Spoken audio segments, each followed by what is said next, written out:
Litchfield, it would be beneficial for you to put your cell phone down so you can look at the parents. Could you please give us your name and town in the district that you live in? Absolutely. Thank you. So my name is Anne-Marie Banfield. Yeah.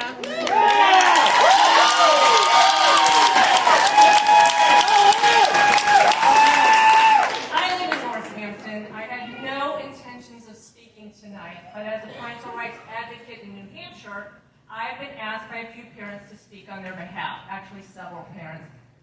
I want to thank you, first of all, for your service by serving on the board, but would also like to remind you that you are elected representatives in the community for the people, and therefore your duty is to serve the people in the community. You are to oversee the operations, not become a roadblock to those who've elected you. I would first like to ask you to consider a self-evaluation on why parents need to speak through a spokesperson because they fear making public statements. That is disturbing, to say the least. They pay taxes. It is their children that you are serving. If parents are not comfortable making public statements, what are you going to do to make sure that their comments are welcome and without fear of reprisal? Years ago, I sat down and had a discussion with the principal at a private school. He was beloved by the families he served. His motto was that if one parent came to him, he filed that as a complaint, made note of it. If 5 or more came to him, he knew he had to take action. Superintendent Ryan and members of the school board, you have a lot more parents than 5 back here. Do you want to be supported, or do you want to continue to divide this community into factions where one faction wants to remove you from your position or not? As a parental rights advocate, I believe all voices need to be heard. Denying students an in-person education causes many other students academic and emotional harm.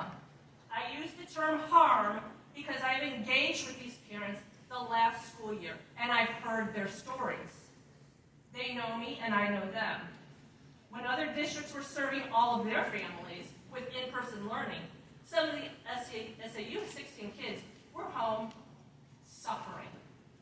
Your parents knew it, spoke up, and yet the schools remained closed in this district until the governor stepped in. The prom situation, the boy who was removed from class for wearing a thin blue line flag, along with a lack of privacy on mental health evaluations and surveillance of your children, has put this district in a position of having to pay out settlements if parents choose to sue. That's infringement upon their civil rights and fiscally irresponsible. With limited time, I would ask that you read through the petition that is now circulating. I think I saw 400 signatures on there tonight. It is broken. For those of you who do not know about the petition, please see me. You will see a list of what you need to do to address the problems plaguing this district. It's a good starting point. I respect those who want their kids at home during this pandemic, who want their kids masked, or who have had their families vaccinated. The parents that I know feel the same way. They're not trying to force anything on any other kids. They don't want it forced on their kids. You cannot ignore the many who differ with your views. Look for ways to serve all of your parents in this district. The district has been divided. I hope it can recover. But in order to recover, you need to seek unity. Your leadership is dividing this community. Know it and understand it, and it will get worse. Oh, yeah. Yep. So now I'm going to talk to you about what you presented tonight. Woo! Because I've researched education, and I've researched two revolutions. The last time I filed a right-to-know request, they paid $16,000. I don't know if that amount has gone up or not. Two Revolutions is basically an organization to implement competency-based education. And if you don't know what competency-based education is, look back to the 1990s. It was called outcome-based education. And it was thrown out of states and schools because it was used as a way to change your child's values and attitudes. Yep. So that's why you're reading on their website. That's why you're reading that. That's what they're hired to do. Change your child's values and attitudes. Now you know what they're going to do. They put it out in front of you. That's competency-based education. Competencies will eventually turn into digital badges. Did you know that? Yep. Your community college system has already told us, the legislature. How's that going to be tracked? They talked about tracking and data privacy. It was laughed off. Laughed off. Like, you know, we're good with that. No, you're not good with that. No, you're not good with that. They're going to track their students. Did you know in Texas, students have to pick their career path in 8th grade? That's competency-based education. They're tracking. This is a movement to a European type style of education, where it's workforce focused. Notice I didn't say academics. Notice that when you watch that presentation right there, where was the talk on academics? Where was your metrics? Where was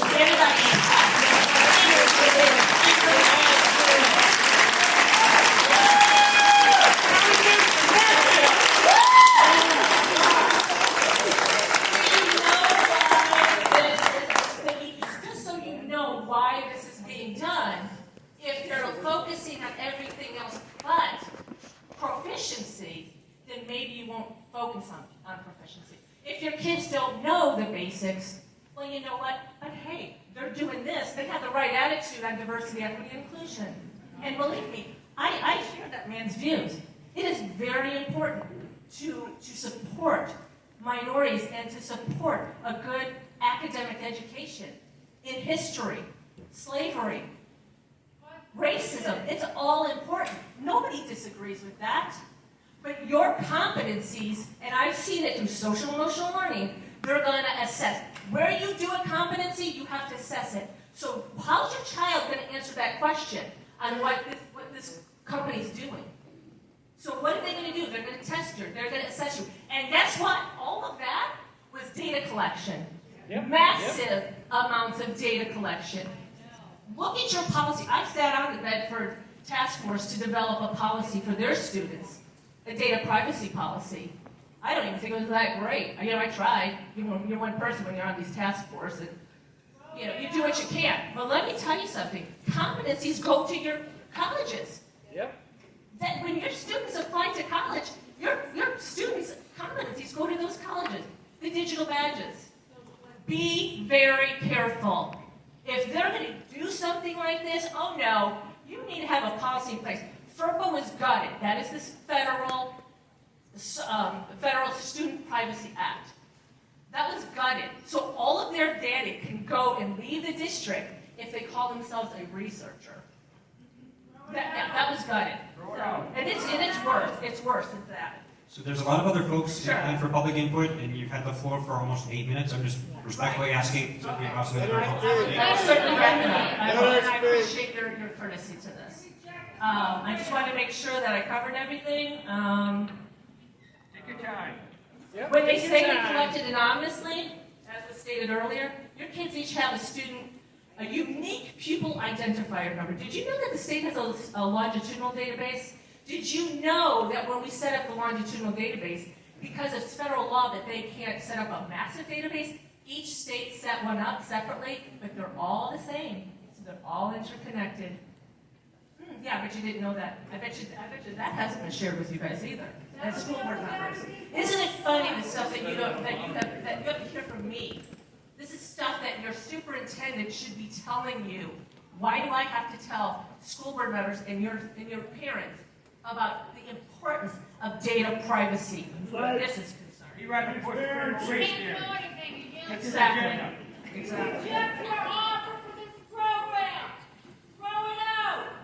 Throw it out! Throw it out! It's Marxist. It's coming. I do appreciate your courtesy in this. I think that, I appreciate that you asked a question about data privacy, that this is important to you, because let me tell you something. These are your kids. These are going to be your grandkids. You have no idea the amount of data that's being collected on them right now. Have any of you gone to the state to see what they're collecting through your UPI on your kids? Didn't think so. Have you? Didn't think so. Start going and saying, I want to know all the data that is collected on my kids. So maybe they'll think twice about collecting it. Because when you shine a light on it, then a lot of times, maybe they're not so interested in it. Thank you.